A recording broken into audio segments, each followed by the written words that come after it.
है दोस्तों, love kids and save nature इस चैनल में आप सभी का दिल से स्वागत। कहानियाँ सुनोगे? लेकिन यदि आप चैनल में नए हो तो कहानी सुनने से पहले चैनल को सब्सक्राइब करके बेल आइकॉन को प्रेस करें ताकि आपको मेरी अपलोड की हुई नई कहानियों के नोटिफिकेशंस मिलेंगे। तो करें कहानियाँ शुरू। आज मैं आपको 3 कहानियाँ सुनाने वाली हूँ। पहली कहानी का शीर्षक है लोमड़ी और क्रंच, दूसरी कहानी का शीर्षक है चूहा और बैल और तीसरी कहानी है चिंटू और बैरवाला। आज की पहली कहानी का शीर्षक है लोमड़ी और क्रंच। एक क्रंच की एक लोमड़ी से मित्रता हो गई। एक बार लोमड़ी ने क्रंच को भोजन का निमंत्रण दिया। उसने सूप यानी कि रस्सा तैयार किया और उसे 2 सपाट तश्तरियों में परोस दिया। चलो खाने की शुरुआत करें, लोमड़ी ने क्रंच से कहा और सूप चाटना शुरू कर दिया। बड़ा मज़ेदार है ना? सूप चाटते चाटते वह बोली। क्रंच ने सूप की सुगंध ली। उसके मुंह में पानी आ गया, पर सूप की एक बूंद भी उसके मुंह तक नहीं पहुंची। उसकी चोंच लंबी थी और तश्तरी सपाट थी। उसे पता चल गया कि धूर्त लोमड़ी उसके साथ मजाक कर रही है, लेकिन क्रंच चुप रहा। वह देखता रहा और लोमड़ी सूप चट कर गई। कुछ दिनों बाद क्रंच ने लोमड़ी को भोजन का निमंत्रण दिया। वह लोमड़ी को अपने यहाँ ले गया। उसने भी स्वादिष्ट सूप बनाया। संकरे मुंह वाली 2 सुराहियों में सूप परोसकर क्रंच ने कहा, चलो शुरू करें खाना। उसने अपनी लंबी चोंच सुराही में डाल दी। क्रंच तो आराम से सूप पी रहा था। सूप पीते पीते उसने लोमड़ी से कहा, मैंने इतना स्वादिष्ट सूप कभी नहीं चखा था।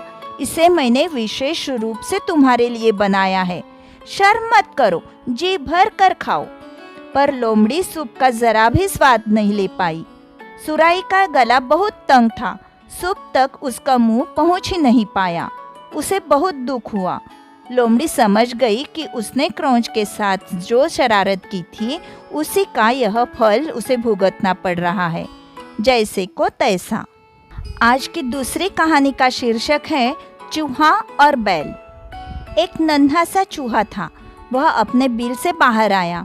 उसने देखा कि एक बड़ा बैल पेड़ की छाया में सोया हुआ है। बैल जोर जोर से खर्राटे भर रहा था। चूहा बैल की नाक के पास गया और मजा लेने के लिए उसने उसकी नाक में काट लिया। बैल हड़बड़ाकर जाग गया। दर्द के मारे वह जोर से डकारा। इससे घबरा कर चूहा सरपट भागा। बैल ने पूरी ताकत से उसका पीछा किया। चूहा दौड़कर एक दीवार के छेद में घुस गया। अब वह बैल की पहुंच से बाहर था, पर बैल ने चूहे को सजा देने की ठान ली थी। उसने गुस्से से चिल्लाकर कहा, अबे ओ चूहे, मैं तुझे एक ताकतवर बैल को काटने का मजा चखाऊंगा। बैल ताकतवर था। उसने अपने सिर से दीवार पर जोर से धक्का मारा, पर दीवार भी बहुत मजबूत थी। उस पर कोई असर नहीं हुआ, बल्कि बैल के सिर में ही चोट लगी। यह देखकर चूहे ने बैल को चिढ़ाते हुए कहा, अरे मूर्ख, बिना मतलब अपना सिर क्यों फोड़ रहा है? तू कितना ही बलवान क्यों न हो, पर हमेशा तेरे मन की तो नहीं हो सकती। बैल अब भी चूहे को बिना दंड दिए छोड़ देने को तैयार नहीं था। चूहे जैसे एक तुच्छ प्राणी ने उसका अपमान किया था। उस समय वह बहुत क्रोध में था, पर धीरे धीरे बैल का जोश कम हुआ। उसे चूहे की बात सही मालूम हुई, इसलिए वह चुपचाप वहां से चला गया। चूहे के ये शब्द अब भी उसके कान में गूंज रहे थे, तू कितना ही बलवान क्यों न हो, पर हमेशा तेरे मन की तो नहीं हो सकती। बुद्धि शक्ति से बड़ी होती है। आज की तीसरी और आखिरी कहानी का शीर्षक है चिंटू और बैरवाला। चिंटू बहुत चतुर एवं निडर लड़का था। एक बार उसने बैरवाले से बेर खरीदे। बैरवाले ने उसे वजन में कम बेर दिए। चिंटू बैरवाले की चालाकी देख रहा था। उसने तुरंत बैरवाले से पूछा, तुम मुझे कम बेर क्यों दे रहे हो? बैरवाले ने मक्कारी से कहा, तुम्हें ले जाने में आसानी हो इसलिए।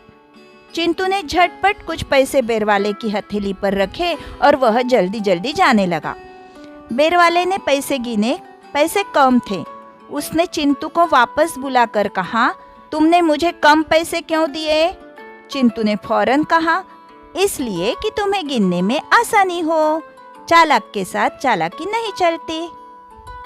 दोस्तों, कहानियाँ पसंद आई तो जल्दी से लाइक और कमेंट करें और अपने सभी दोस्तों को शेयर करें और सब्सक्राइब करना ना भूलें। Thank you.